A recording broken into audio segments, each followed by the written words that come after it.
ரிஷபராசி நண்பர்களுக்கு நிறைய விஷயங்கள்ல லாபம் விரயம் ரெண்டுமே சரிசமமா எப்பவுமே எடுத்துக்கணும்னு சொல்லுவாங்க. சில நேரம் எப்பவுமே லாபம் கிடைக்காது, எப்பவுமே அது விரயமும் ஆகாது.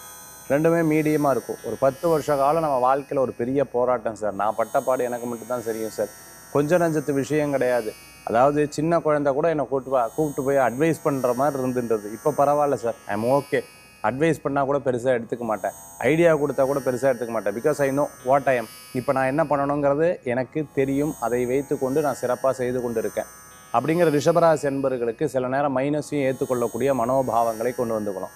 அப்படி மைனஸை ஏற்றுக்கொள்ளக்கூடிய மனோபாவங்கள் இல்லை அப்படின்னு சொன்னால் நம்ம எதையும் சாதிக்க முடியாது, எதுலேயும் போராட முடியாது. ஸோ போராட்ட குணம் உங்களுக்குள்ளே இயல்பாகவே இருக்குது. ஏன்னா உங்கள் ராசியினுடைய சைன், உங்கள் ராசியினுடைய சிம்பிளே அதுதான். அதனால் போராடி ஜெயிக்கிறதுக்குண்டான வாய்ப்புகள் ரிஷபராசி என்பர்களுக்கு இருக்கும். 4 பேர் நல்லது பேசுகிறா, பின்னாடி கெட்டதும் பேசுவா. 4 பேர் கெட்டது பேசுகிறா, பின்னாடி உங்களை பற்றி என்றைக்கா ஒரு நாள் நல்லது பேசுவா. இந்த 2 விதமான எண்ணங்கள் உங்களை எப்போவுமே காப்பாற்றிகிட்டே வரும் அப்படின்னு சொல்லலாம். மைண்டில் பேலன்ஸ்டாக இருங்க. இன்றைக்கி பணம் விரயங்களாகும், அது சுப விரயமாக பண்ணிக்கோங்க. நல்ல பலன்கள் கூடி வரும். இன்றைய தினத்தில் வழிபடக்கூடிய தெய்வம் மகாலட்சுமி வழிபாடு மன திருப்தி தரும் அற்புதமான வழிபாடு.